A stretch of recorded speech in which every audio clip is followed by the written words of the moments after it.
લારી પર તો તમે પકોડીમાં રગડાપુરી ખાધી જ હશે, પણ ક્યારે ઘરે ટ્રાય કરી છે? અને જો કરી છે તો એકદમ લારી જેવી બને છે?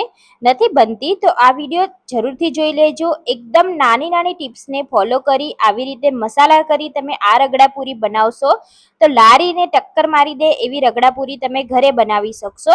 તો આજે આપણે રગડાપુરી જોઈશું.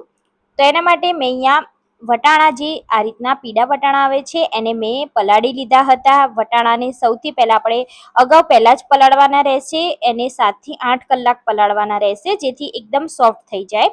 હવે આપણે એને બાફવાના છે, તો બાફવા માટે આપણે કુકરમાં એડ કરી દઈશું. જેટલા વટાણા છે એટલા જ આપણે બટેકા લેવાના છે. તો મેં અહીંયા 6 થી 7 બટેકાને છાલ ઉતારી તેને આપણે કટ કરી લીધા છે. હવે આપણે 2 ગ્લાસ જેટલું પાણી એડ કરીશું. એમાં આપણે મીઠું સ્વાદ મુજબ એડ કરીશું. ચપટી જેટલી હળદર એડ કરીશું, જેથી રગડાપુરીનો સરસ મજાનો કલર આવી જાય. હવે બધું જ આ રીતે હલાવ્યા પછી આપણે કુકરનું ઢાંકણ બંધ કરી 7 થી 8 વિસલ કરી લેવાની છે, અને પ્રેશર ખતમ થાય ત્યાં સુધી આપણે થવા દઈશું. હવે આપણે રગડાપુરી બનાવવામાં એક પેસ્ટ આપણે એડ કરવાની છે, મસાલો કરવાનો છે. તો એના માટે મેં અહીંયા લીલા ધાણા, એમાં ફુદીનો અને લીલા મરચાં લીધા છે, જે તીખા હોય. આદુનો ટુકડો, એમાં આપણે જીરું, મરી એડ કરી આપણે જો જરૂર લાગે તો પાણી એડ કરવાનું, નહીં તો આ રીતે એક સૂકી પેસ્ટ બનાવી લેવાની છે. આ પેસ્ટથી રગડાપુરીનો ટેસ્ટ બહુ જ સરસ આવશે. તો હવે આપણે જોઈ લઈશું કે આપણા વટાણા અને બટાકા સરસ રીતે બફાઈ ગયા છે. તો અહીંયા પાણી અંદર હશે તો પાણી આપણે કાઢી લેવાનું છે. સરસ રીતે બટેકા અને જે વટાણા છે સરસ બફાવા જોઈએ. આવી રીતે ટુકડો થાય એ રીતે આપણે બાફી લીધા છે. હવે આપણે એને એક બાઉલમાં કાઢી લેવાના છે, જેમાં આપણે મસાલો કરવાનો છે. અને મેશરની મદદથી આપણે બને એટલા વટાણાને મેશ કરી લઈશું. વટાણા અચકચરા મેશ કરવાના છે, બટેકાને એકદમ સરસ એવા મેશ કરી લેવાના છે. બધું સરસ આ રીતે મેશ કર્યા પછી આપણે તેમાં મસાલા કરીશું. વટાણાને આપણે અચકચરા જ મેશ કરવાના છે, કેમ કે જ્યારે પણ રગડાપુરી ખાતા હોય ત્યારે વટાણાનો જે ટેસ્ટ આવે છે એ ટેસ્ટના લીધે જ આપણને રગડાપુરી ખાવાની મજા આવે છે. એટલે આપણે તેને વધુ પડતા મેશ નથી કરવાના, એને આપણે અચકચરા જ રાખવાના છે. જે રીતે લારી પર તમને રગડાપુરીમાં જે વટાણાનો ટેસ્ટ મળે છે એવો ટેસ્ટ આપણે આજે ઘરે બનાવવાનો છે, એટલે આપણે વટાણાને મેશ નથી કરવાના. હવે આપણે એમાં એકદમ ઝીણી સમારેલી ડુંગળી એડ કરી દઈશું. તો મીઠું તો આપણે ઓલરેડી એડ કર્યું છે, પણ જો જરૂર લાગે તો તમે કરી શકો છો. સંચર પાવડર એડ કરીશું, લાલ મરચું એડ કરીશું, ગરમ મસાલો એડ કરીશું, 1 ચમચી આમચૂર પાવડર અને લીલા ધાણા એડ કરીશું. હળદર આપણે ઓલરેડી બાફતી વખતે નાખેલી છે, એટલે આપણે હળદરને અત્યારે એડ નથી કરવાની.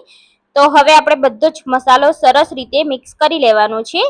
તો હળદરને આપણે બાફવામાં એડ કરવાથી તેનો હળદરનો કાચો સ્વાદ નથી લાગતો અને એનો ટેસ્ટ અંદર બાફવામાં જ આવી જાય છે. એટલે હળદર આપણે બાફતી વખતે જ એડ કરી દેવાની. મસાલો આપણે સરસ રીતે મિક્સ કરી લીધો છે. હવે આપણે જે ચટણી બનાવીને રાખી છે એ ચટણી આપણે એડ કરવાનું બાકી છે, તો આપણે એ લાસ્ટમાં એડ કરીશું. જો તમને, હું ભૂલી ગઈ હતી એટલે લાસ્ટમાં કર્યું છે, પણ તમે ડાયરેક્ટ મિક્સ કરો ત્યારે પણ કરી શકો છો. હવે આપણે આ રગડાપુરીને સેટ કરવાનું છે, એટલે તવા પર તેને ગરમ કરવાનો છે રગડો. એટલે આપણે સૌથી પહેલા આ રીતનો રોટલીનો તવો લઈ લઈશું. એમાં આપણે તેલ લગાવી દઈશું, જેથી રગડો આપણો નીચે ચોંટી ના જાય. હવે આપણે એમાં રગડો બધો એડ કરી આપણે તેને જે લારી પર મળે તેવો શેપ આપવાનો છે, જેથી ખાવામાં પણ એકદમ ટેસ્ટી લાગે અને જોઈને પણ આપણને ખાવાની ઈચ્છા થઈ જશે. તો આપણે રગડાને એવી રીતે સેટ કરી દઈશું. તો સૌથી પહેલા આપણે રગડો આવી રીતે રાખી દઈશું અને પછી આપણે તેને ગોળ શેપમાં પાથરી લેવાનું છે. જેવી રીતે લારી પર આપણને જે શેપમાં આપણે સર્વ કરે છે એવી જ રીતે આજે આપણે ઘરે પણ સર્વ કરીશું. તો આવી રીતે ગોળ શેપમાં આપણે રગડો પાથરી દીધો છે. તો ડેકોરેશન પણ આપણે બહાર જેવું જ કરીશું, જે રીતે લારી પર મળે છે. તો આવી રીતે પાથર્યા પછી ઉપરથી થોડા ચીલી ફ્લેક્સ એડ કરી દઈશું, જેથી થોડું તીખો પણ લાગે અને દેખાવમાં પણ સરસ લાગે. ડુંગળી એડ કરીશું. એના ઉપર આપણે દાડમના દાણા એડ કરીશું. જો તમને ટમેટા પસંદ હોય તો તમે કરી શકો છો. તો ડુંગળી પણ આ રીતે એને સરસ રીતે પાથરી દઈશું.